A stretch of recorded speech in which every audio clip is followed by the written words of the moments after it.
Order. Order. I'll call Esther McVey to move the motion, and then I'll call the Minister to respond. Esther McVey. Thank you, Mrs Llewellyn-Buck. I beg to move that this House considers fly tipping in Tatton. It is a pleasure to serve under your chairmanship today, and I'm grateful of this opportunity to talk about this matter. Now, Madam Chair, hardly a week goes by without someone contacting my office about the scourge of fly tipping, and I'm sure that is an experience shared by many members across the House. If you don't mind me saying, the name fly tipping belies the seriousness of the issue. It is, in reality, a grave matter. Someone dumping their waste on someone else's land. Waste that person hasn't bothered to properly dispose of, and so what they think they'll do is dump it on somebody else's land. And the problems it causes cannot be underestimated. Today, I want to focus my remarks on the impact it causes on local communities and consider what practical measures can be taken to ensure this problem does not continue to grow. Now, this is not a new problem. Flying tipping has plagued communities for years, yet this is a problem that is growing. And in 2023-24, local authorities in England reported 1.15 million fly tipping incidents, a 6% increase from the previous year. And what I'm hearing, this is rising even further. Members in this House will be aware that under current provisions, small-scale fly tipping on public land is the responsibility of local authorities. Larger-scale fly tipping falls under the responsibility of the Environment Agency, and on private land, it generally falls to the responsibility of that landowner to remove somebody else's waste. Statistics from the Department for Environment, Food and Rural Affairs shows that in 23-24, the most common size category for fly tipping incidents was equivalent to a small van load, making up 31% of incidents, followed by the equivalent of a car boot or less, which accounted for 28%.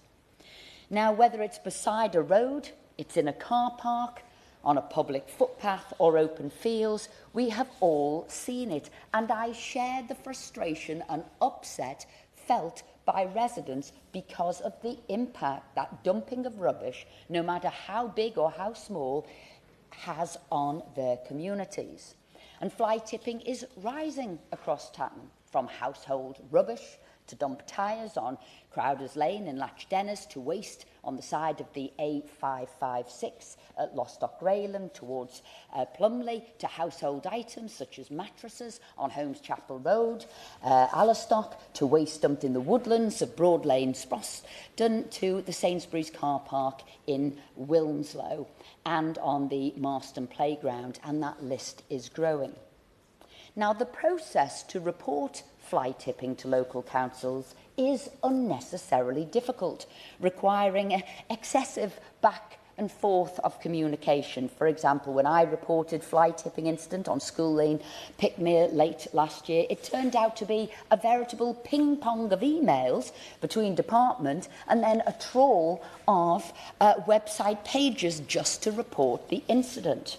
Only last month, I met with residents from Cultural Farm in Wilmslow who lamented the whole process. And for them, they are now seeing an increase on fly tipping, and it's now become a regular occurrence, and they're having to use this system all the time. These people, who are proud of their local community, do want to keep their community tidy. They want to be proud in the local community, but they're having these thoughtless, reckless people dump their rubbish in their area. I will indeed give way. Can I commend everybody for bringing this forward? It's absolutely right to highlight the issue for our Tatton constituency, but for my constituency it's similar. One of the ideas mooted back home, Madam Chair, in Northern Ireland is for CCTV to be put in place where there has habitual fly tipping, and one of the requests was that the government back home and the PSNI and the local PSCPs would also take it upon themselves to make money available for CCTV. Does and would the Honourable Lady feel that may be a possibility of how to catch those who are doing it regularly? Esther I want McVey. to thank the honourable gentleman for his intervention, because I think that could well be a solution, at least part of the solution here today. I mean, this is something that does impact members from across the House, and I know the Minister will have some thoughtful responses, and I do think that the Minister will take that into consideration. But I think we need to use all tools at our disposal to stop fly tipping, because I know my residents are gravely upset about what goes on, because sometimes no sooner have they cleared up the mess, it is back and it keeps reappearing. Residents of Shore Farm raised the matter with me. That things that add to the problem is how the local council, particularly of late, is not maintaining the area. So grass is not being cut, verges are becoming overgrown, and street lights that have become broken are not being mended, which can make matters worse, because that can attract people to the area thinking they can tip under the cover of darkness, or think they can hide their rubbish in overgrown grass or bushes. And all of this needs to be resolved, and we don't need to give people the ability to tip by darkness and tip into overgrown areas. Mrs Llewellyn-Buck, repairing street lights and cutting grass and hedges are not complex matters to solve. This is something I think that we all could make sure is resolved. The Countryside Alliance suggested in their 2023 Rural Crime Survey that 35% of those surveyed had experienced some sort of crime within the past year, and that top reported rural crime was fly tipping at 37%. Residents tell me fly tipping is not pursued, even when there is photographic evidence, even often with proof of the culprit, the people who've done it. And this does correspond with the latest figures, that data for 2022-23 showed only 110 people received a fine for over £1,000, while more than 50% of the fines were between £200 to £500. So, Madam Chair, tougher action needs to be taken. Police need to investigate these incidents, and there needs to be tougher penalties. Because if perpetrators think they can get away with it, if they think they're not going to be investigated, if they think it's not going to be taken seriously, and if the penalties aren't high enough, they will be doing the calculation for themselves that they think it is easier, therefore, to dump this waste rather than to dispose of it properly. So, in my view, these fines do not go far enough. They need to be higher and more severe. In the last Parliament, the previous government announced some sensible policies to deal with this matter, not least to introduce points on an individual's driving licence if found of guilty of this crime. So can I ask the Minister, in a spirit of being constructive, maybe to revisit some of those suggestions and see if agreement can be found to further this policy, which I feel could act as a deterrent. And even if it's a small deterrent, I don't think there will be a silver bullet, but I think a combination of different deterrents might work. Now, adding to this problem, what is becoming painfully clear, even in local councils, even if local councils cannot see it, is the limit that is now being put on council waste sites, is more limits that are being put on bin collection services and new costs for bin collection. So, for example, in Cheshire East, the council have recently taken the disastrous decisions to close waste centres, reduce bin collections and require an additional payment for green bin collections.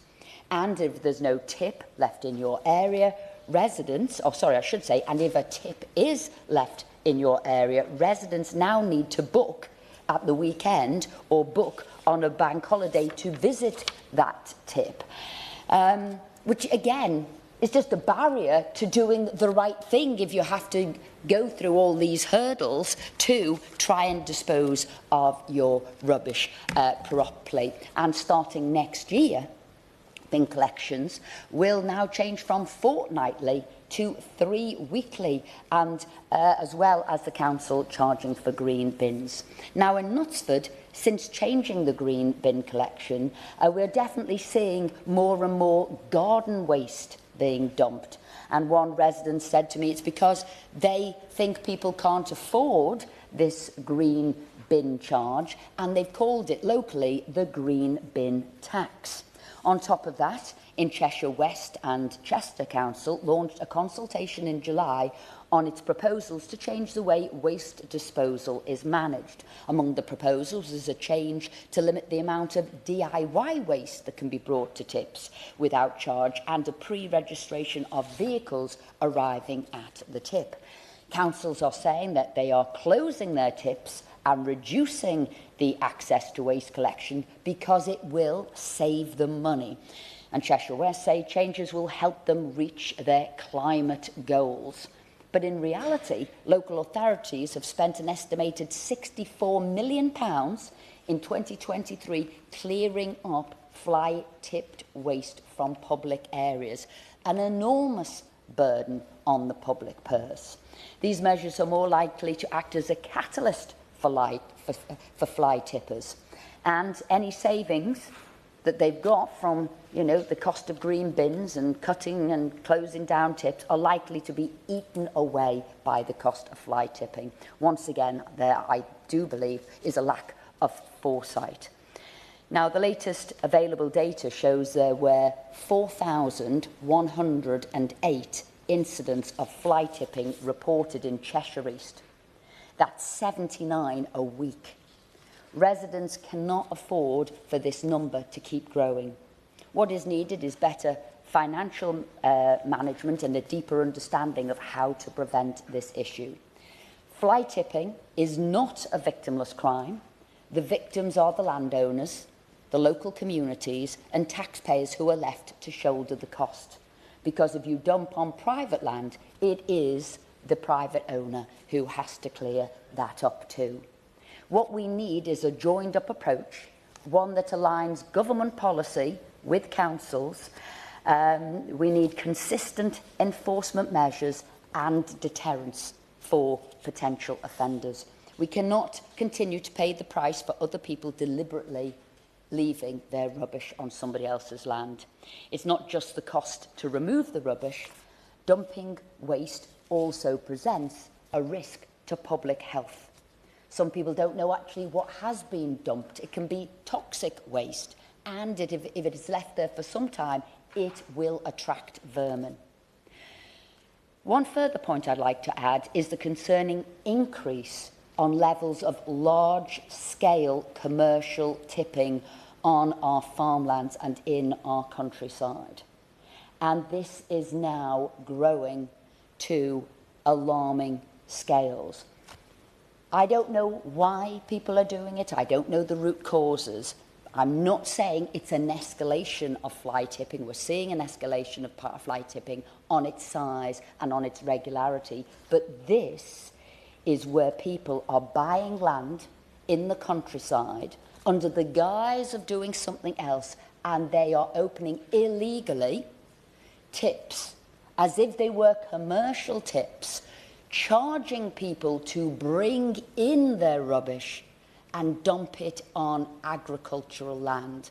Now, this will be toxic waste, waste that should have been disposed of elsewhere, would have been much more expensive, but they're not. They're dumping it now on our rural land, and this is not being taken seriously enough, and this is a major problem, and it is a problem now arising in Tatton, in Highley, in Mobley, in Sproston and Little Lee. And this, I would like the Minister, if she can't mention it today, do think about what we can do to stop this. All types of tipping, fly tipping, and this is serious criminal activity. We must break the pattern of crime to ensure the environment and local residents are protected, and we must improve access to our tips and our local amenities, open up those opening hours, enable people to get rid of their waste. So my questions for the Minister are, what steps can the government take to ensure that the police force, the councils and the environment agencies work together and escalate this crime to the level of seriousness and the level of importance that it deserves, so that we can work actively to rectify the issue and clear up the mess and bring the perpetrators to justice? Will the Minister consider, number two, will the Minister consider implementing a national strategy on waste disposal, ensuring that tips remain open and accessible and that bin collections are regular to prevent councils from reducing access to these services? And what actions can the government take to tackle large-scale commercial fly tipping, particularly when it is linked to organised crime? Question is